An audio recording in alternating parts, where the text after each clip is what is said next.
Hi hello ಎಲ್ರಿಗೂ ನಮಸ್ಕಾರ. Welcome back to my channel. ಎಲ್ಲರೂ ಹೇಗಿದ್ದೀರಾ? ಐ ಹೋಪ್ ಎಲ್ಲರೂ ಚೆನ್ನಾಗಿದ್ದೀರಾ ಅಂತ ಭಾವಿಸ್ತಾ ಇವತ್ತಿನ ವಿಡಿಯೋನ ಶುರು ಮಾಡ್ತಾ ಇದ್ದೀನಿ. ಇವತ್ತು ನಾನು ಯಾವ ಟಾಪಿಕ್ ಬಗ್ಗೆ ವಿಡಿಯೋ ಮಾಡ್ತಿದ್ದೀನಪ್ಪ ಅಂದರೆ ಕಾಂಡೋಮ್ನ ಬಳಸುವಂಥ ಸರಿಯಾದ ವಿಧಾನ.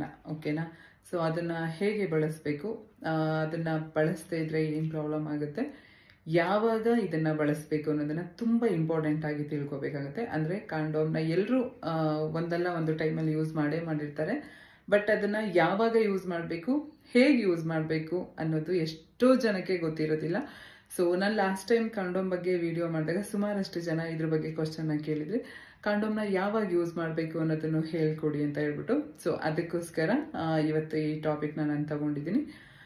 ವಿಡಿಯೋ ಶುರು ಮಾಡೋಣ. ಇನ್ನು ಯಾರಾದರೂ ಹೊಸಬ್ರು ನನ್ನ ಚಾನಲ್ನ ಸಬ್ಸ್ಕ್ರೈಬ್ ಮಾಡದೆ ನೋಡ್ತಾ ಇದ್ರೆ ದಯವಿಟ್ಟು ಈಗಲೇ ಸಬ್ಸ್ಕ್ರೈಬ್ ಮಾಡಿಕೊಂಡು ಪೂರ್ತಿ ವಿಡಿಯೋನ ಸ್ಕಿಪ್ ಮಾಡದೆ ನೋಡಿ. ಓಕೆನಾ? ಎಸ್, ಬನ್ನಿ ಇವತ್ತಿನ ವಿಡಿಯೋನ ಶುರು ಮಾಡೋಣ. ಕಾಂಡೋಮ್ನ ಏನಕ್ಕೆ ಬಳಸ್ತಾರೆ ಅಂತ ಆಲ್ಮೋಸ್ಟ್ ಪ್ರತಿಯೊಬ್ಬರಿಗೂ ಗೊತ್ತಿರುತ್ತೆ. ಎಸ್, ಒಂದು ಬೇಡವಾದಂಥ ಗರ್ಭವನ್ನು ತಡೆಯೋದಕ್ಕೆ, ಅಂದರೆ ಪ್ರೆಗ್ನೆನ್ಸಿ ಅವಾಯ್ಡ್ ಮಾಡೋದಕ್ಕೆ. ಮತ್ತು ಈಗ ಸಪೋಸ್ ಯಾರ ಜೊತೆನಾದರೂ ಗೊತ್ತಿಲ್ಲದೆ ಇರೋರ ಜೊತೆ ಸೆಕ್ಸ್ ಮಾಡುವಂಥ ಟೈಮಲ್ಲಿ ಅದರಿಂದ ಬರುವಂಥ ಗುಪ್ತ ರೋಗಗಳನ್ನ ತಡೆಯೋದಕ್ಕೆ ಕಾಂಡೋಮ್ನ ಯೂಸ್ ಮಾಡ್ತಾರೆ. ಇದೆರಡು ಯಾವ ಕಾರಣಕ್ಕೆ ಯೂಸ್ ಮಾಡ್ತಾರೆ ಅಂತ ಹೇಳಿ. ನೆಕ್ಸ್ಟ್, ಇನ್ನು ಕಾಂಡೋಮಲ್ಲಿ ವೆರೈಟಿ ಆದಂಥ ಕಾಂಡೋಮ್ ಬರುತ್ತೆ. ಈಗ ನಾನು ಆಲ್ರೆಡಿ 2 ವಿಡಿಯೋ ಮಾಡಿದ್ದೀನಿ. ಥಿನ್ ಕಾಂಡೋಮು, ಎಕ್ಸ್ಟ್ರಾ ಟೈಮ್ ಕಾಂಡೋಮು, ಡಾಟೆಡ್ ಕಾಂಡೋಮು, ಈ ಥರದ್ದೆಲ್ಲ ಕಾಂಡೋಮ್ಸ್ ಸಿಗುತ್ತೆ. ಆ್ಯಂಡ್ ಆಲ್ಸೋ ಫ್ಲೇವರ್ ಕಾಂಡೋಮ್ ಕೂಡ ಸಿಗುತ್ತೆ. ಅಂದರೆ ಓರಲ್ ಸೆಕ್ಸ್ ಮಾಡೋರಿಗೆ ಅದು ಫ್ಲೇವರ್ ಕಾಂಡೋಮ್ನ ಯೂಸ್ ಮಾಡ್ತಾರೆ. ಇನ್ನು ಇದನ್ನು ಬಿಟ್ಟರೆ ಕೆಲವೊಂದು ಸೈಜಲ್ಲೂ ಕೂಡ ಕಾಂಡೋಮ್ ಸಿಗುವಂಥದ್ದು. ಇನ್ನು ಕಾಂಡೋಮಲ್ಲಿ 2 ರೀತಿಯಾದಂಥ ಕಾಂಡೋಮ್ ಇರುತ್ತೆ. ಒಂದು ಎಕ್ಸ್ಟರ್ನಲ್ ಕಾಂಡೋಮು, ಇನ್ನೊಂದು ಇಂಟರ್ನಲ್ ಕಾಂಡೋಮ್. ಎಕ್ಸ್ಟರ್ನಲ್ ಕಾಂಡೋಮ್ ಅಂದರೆ ನೀವು, ಅಂದರೆ ಗಂಡಸರು ಬಳಸುವಂಥ ಕಾಂಡೋಮು. ಇಂಟರ್ನಲ್ ಕಾಂಡೋಮ್ ಅಂದರೆ ಲೇಡೀಸ್ ಬಳಸುವಂಥ ಕಾಂಡೋಮ್. ಓಕೆನಾ? ಅಂದರೆ ಹೆಂಗಸರು ಬಳಸುವಂಥ ಕಾಂಡೋಮ್ ಇಂಟರ್ನಲ್ ಕಾಂಡೋಮ್ ಅಂತ ಅದನ್ನು ಹೇಳ್ತಾರೆ. ಎಕ್ಸ್ಟರ್ನಲ್ ಕಾಂಡೋಮ್ ಅಂದರೆ ಗಂಡಸರು ಬಳಸುವಂಥ ಕಾಂಡೋಮ್. ಇನ್ನು ಎಷ್ಟೋ ಜನಕ್ಕೆ ಕಾಂಡೋಮ್ನ ಯಾವಾಗ ಬಳಸಬೇಕು, ಹೇಗೆ ಬಳಸಬೇಕು ಅನ್ನೋ ಒಂದು ಸಣ್ಣ ಪರಿಜ್ಞಾನ ಕೂಡ ಇರೋದಿಲ್ಲ. ಸೊ ಕಾಂಡೋಮ್ನ ಬಳಸುವಂಥ ಟೈಮಲ್ಲಿ ಏನಾದರೂ ತಪ್ಪಾದರೆ, ಒಂದು ಚೂರು ತಪ್ಪಾದ್ರೂ ಕೂಡ ಜೀವನ ಪರ್ಯಂತ ಸಫರ್ ಮಾಡುವಂಥ ಸಿಚುವೇಶನ್ ಕೂಡ ಬರುತ್ತೆ. ಹಾಗೆ ಈಗ ಸಪೋಸ್ ನಮಗೆ ಪ್ರೆಗ್ನೆನ್ಸಿ ಬೇಡ ಅಂತ ತುಂಬ ಜನ ಟ್ರೈ ಮಾಡ್ತಾ ಇರ್ತಾರೆ. ಅಂಥವರು ಕೂಡ ಕಾಂಡೋಮ್ನ ಬಳಸೋ ಟೈಮಲ್ಲಿ ಏನಾದರೂ ಮಿಸ್ಟೇಕ್ ಮಾಡಿದ್ರೆ 100% ಪ್ರೆಗ್ನೆನ್ಸಿ ಆಗುವಂಥ ಚಾನ್ಸಸ್ ಇರುತ್ತೆ. ಇನ್ನು ಈ ಕಾಂಡೋಮ್ ಏನು ಮ್ಯಾನುಫ್ಯಾಕ್ಚರ್ ಮಾಡ್ತಾರಲ್ವ, ಆ ಕಂಪ್ನಿಗಳೇನೆ ನಿಮಗೆ 2% ಗ್ಯಾರಂಟಿಯನ್ನು ಕೊಡೋದಿಲ್ಲ. ನಿನ್ನ 98% ಅದು 100% ವರ್ಕ್ ಆಗುತ್ತೆ. ಬಟ್ ಸಮ್ ಟೈಮ್ಸ್ ಇನ್ನು 2% ಅವರು ಕೂಡ ಗ್ಯಾರಂಟಿ ಕೊಡೋದಿಲ್ಲ. ಸೊ ಅದಕ್ಕೆ ಏನಪ್ಪ ಅಂದರೆ ಕಾಂಡೋಮ್ನ ಯೂಸ್ ಮಾಡೋದನ್ನ ಫಸ್ಟು ಹೇಗೆ ಅಂತ ತಿಳ್ಕೊಬೇಕಾಗುತ್ತೆ. ಪ್ರತಿಯೊಬ್ಬರು ಯೂಸ್ ಮಾಡ್ತಾರೆ, ಬೇಕಾದವರು ಕಾಂಡೋಮ್ನ ಯೂಸ್ ಮಾಡ್ತಾರೆ. ಆದರೆ ಯಾವಾಗ ಯೂಸ್ ಮಾಡಬೇಕು ಅದನ್ನು, ಮತ್ತು ಹೇಗೆ ಯೂಸ್ ಮಾಡಬೇಕು ಅಂತ ನೋಡೋದಾದರೆ, ಈಗ ನಾನಿಲ್ಲಿ ಒಂದು ಕಾಂಡೋಮ್ನ ಇಟ್ಕೊಂಡಿದ್ದೀನಿ. ಸೊ ಅದನ್ನು ನಾನು ನಿಮಗೆ ತೋರಿಸ್ತೀನಿ ಯಾವ ರೀತಿ ಯೂಸ್ ಮಾಡಬೇಕು ಅಂತ.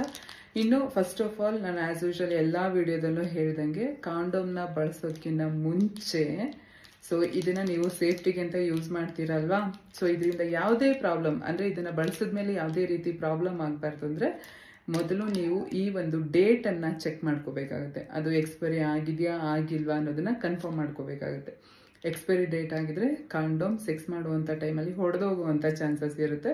ಸೊ ಅದಕ್ಕೋಸ್ಕರ ದಯವಿಟ್ಟು ಕಾಂಡೋಮ್ನ ಯೂಸ್ ಮಾಡೋದಕ್ಕಿಂತ ಮುಂಚೆ ಒಂದ್ಸಲ ನೀವು ಆ ಡೇಟನ್ನು ಕನ್ಫರ್ಮ್ ಮಾಡ್ಕೊಳ್ಳಿ, ಎಕ್ಸ್ಪೈರಿ ಡೇಟ್ ಆಗಿದೆಯಾ ಇಲ್ವಾ ಅಂತ. ಇನ್ನು ಸೆಕೆಂಡ್ ಒನ್, ಅದನ್ನು ರ್ಯಾಪರ್ ಓಪನ್ ಮಾಡುವಂಥದ್ದು. ಸೊ ಹೀಗೇನೆ ಇಲ್ಲಿ ಜಿಗ್ಜಾಗ್ ಏನಿರುತ್ತೆ ಈ ರೀತಿನೇ ಅದನ್ನು ಓಪನ್ ಮಾಡಬೇಕಾಗುತ್ತೆ.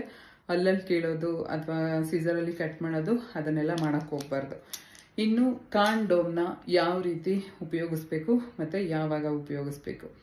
ಕಾಂಡೋಮ್ನ ಯಾವಾಗಲೂ ಒಂದು ವಿಷಯನ ತಲೆಯಲ್ಲಿಟ್ಕೊಳ್ಳಿ, ನೀವು ಸೆಕ್ಸ್ ಮಾಡೋಕ್ಕೂ ಮುಂಚೆ, ಅಂದರೆ ಯಾವಾಗ ನಿಮ್ಮದು ಶಿಶ್ನ ನಿಮಿರುವಿಕೆ ಆಗಿರುತ್ತೆ, ಫುಲ್ ಸ್ಟ್ಯಾಂಡ್ ಆಗಿರುತ್ತೆ, ಆ ಟೈಮಲ್ಲಿ ಮಾತ್ರ ನೀವು ಕಾಂಡೋಮ್ನ ಯೂಸ್ ಮಾಡಬೇಕಾಗುತ್ತೆ. ನೀವು ಮುಂಚೆನೇ ದಯವಿಟ್ಟು ಕಾಂಡೋಮ್ನ ಹಾಕ್ಕೊಂಡು ಆಮೇಲೆ ಸೆಕ್ಸ್ ಮಾಡೋದಕ್ಕೆ ಟ್ರೈ ಮಾಡಬೇಡಿ. ಸೊ ಯಾವಾಗ ನಿಮ್ಮದು ಪೆನಿಸ್ ಸ್ಟ್ಯಾಂಡ್ ಆಗುತ್ತೆ, ಎರೆಕ್ಟ್ ಆಗಿರುತ್ತೆ, ಸೊ ಅಂಥ ಟೈಮಲ್ಲಿ ಈ ಕಾಂಡೋಮ್ ಏನಿದೆ ಅಲ್ವಾ, ಇಲ್ಲಿ ನಿಮಗೆ ಕಾಣಿಸ್ತಾ ಇದೆಯಲ್ಲ ಈ ಡಿಪ್ ಮುಂದೆ, ಅಂದರೆ ಇವಾಗ ನಿಮ್ಮದು ಪೆನಿಸ್ ಎರೆಕ್ಟ್ ಆಗಿದೆ ಅಂತ ತಗೊಂಡ್ರೆ ಇದು ಡಿಪ್ ಏನಿದೆ ಮುಂದೆಗಡೆ ಕಾಣಿಸುತ್ತಲ್ಲ, ಈ ಡಿಪ್ಪನ್ನು ಯಾವಾಗಲೂ ಈಚೆ, ಅಂದರೆ ನಿಮ್ಮ ಪೆನಿಸ್ ಈ ರೀತಿ ಸ್ಟ್ಯಾಂಡ್ ಆಗಿದ್ದಾಗ ಈ ರೀತಿ ಕಾಂಡೋಮ್ನ ಇಟ್ಟು ಅದನ್ನ ಹಿಂದೆ ನೀವು ಈ ರೀತಿ ಎಳಿಬೇಕಾಗುತ್ತೆ. ಓಕೆನಾ? ಸೊ ಈ ರೀತಿ.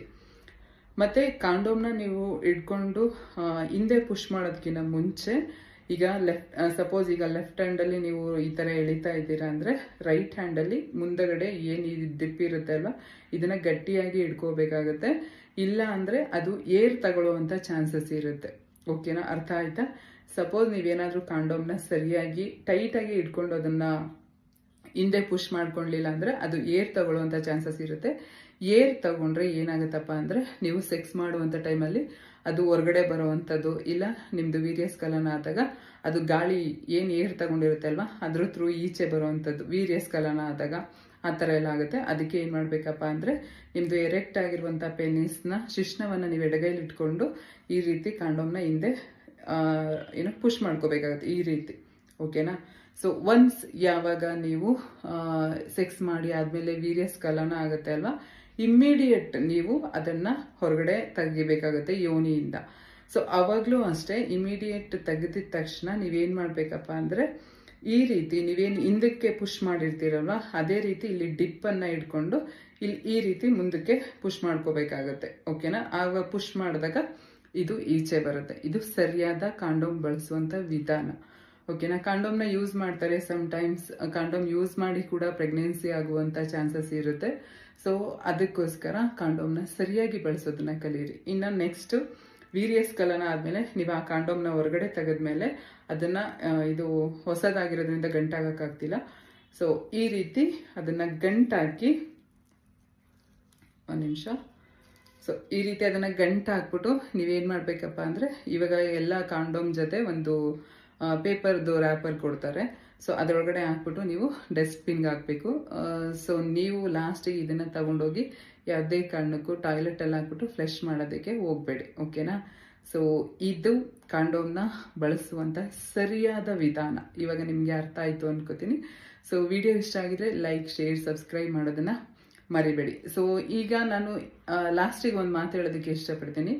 ಈ ರೀತಿಯಾದಂಥ ಒಂದು ವಿಡಿಯೋ ಮಾಡಿದಾಗ ತುಂಬ ಜನ ಬಂದು ಅದನ್ನು ಪ್ರಾಕ್ಟಿಕಲ್ ಆಗಿ ತೋರಿಸ್ಬೇಕಿತ್ತು, ಹಂಗೆ ಮಾಡಬೇಕಿತ್ತು, ಹಿಂಗೆ ಮಾಡಬೇಕು ಅಂತ ಕಾಮೆಂಟ್ ಮಾಡ್ತೀರಾ. ದಯವಿಟ್ಟು ನಾನು ಏನಕ್ಕೆ ಹೇಳ್ತಾ ಇದ್ದೀನಿ ಅನ್ನೋದನ್ನು ಅಷ್ಟೇ ಅರ್ಥ ಮಾಡ್ಕೊಳ್ಳಿ. ಓಕೆನಾ? ಇದು ನನ್ನ ರಿಕ್ವೆಸ್ಟ್ ಅಂತ ತಿಳ್ಕೊಳ್ಳಿ. ಅದನ್ನು ನೀವು ಪ್ರಾಕ್ಟಿಕಲಾಗಿ ತೋರಿಸ್ಬೇಕಿತ್ತು ಹಂಗೆ ಹಿಂಗೆ ಅನ್ನೋದಾದರೆ ಬೇಡ, ನನಗೂ ಕೋಪ ಬರುತ್ತೆ ಆವಾಗ. ಸೊ ಕೆಲವೊಂದಿಬ್ರಿಗೆ ನಾನು ಅಲ್ಲಿ ರಿಪ್ಲೈ ಕೂಡ ಮಾಡಿದ್ದೀನಿ. ಅರ್ಥ ಮಾಡಿಕೊಂಡು ಏನಕ್ಕೆ ಹೇಳ್ತಿದ್ದೀನಿ ಅನ್ನೋದನ್ನು ದಯವಿಟ್ಟು ಅದನ್ನು ಅರ್ಥ ಮಾಡ್ಕೊಳ್ಳಿ. ಅದನ್ನು ಬಿಟ್ಬಿಟ್ಟು ಹಾಗೆ ಹಿಂಗೆ ಅಂತೆಲ್ಲ ಬಂದು ಬ್ಯಾಡ್ ಕಾಮೆಂಟ್ ಹಾಕ್ಬೇಡಿ. ಸಪೋಸ್ ನಿಮಗೆ ವಿಡಿಯೋ ನೋಡೋದು ಇಷ್ಟ ಆಗಲಿಲ್ವಾ, ದಯವಿಟ್ಟು ಸ್ವೈಪ್ ಮಾಡಿ ಅನ್ಸಬ್ಸ್ಕ್ರೈಬ್ ಮಾಡ್ಕೊಂಡು ಹೋಗ್ತಾ ಇರಿ. ಇದು ನನ್ನ ಹಂಬಲ್ ರಿಕ್ವೆಸ್ಟ್. ಓಕೆನಾ? ಸೊ ವಿಡಿಯೋ ನೋಡಿದ್ದಕ್ಕೆ ಥ್ಯಾಂಕ್ ಯು ಸೋ ಮಚ್ ಎಲ್ರಿಗೂ. ವಿಡಿಯೋ ಇಷ್ಟ ಆಗಿದ್ರೆ ಲೈಕ್, ಶೇರ್, ಸಬ್ಸ್ಕ್ರೈಬ್ ಮಾಡೋದನ್ನು ಮರಿಬೇಡಿ. Thank you.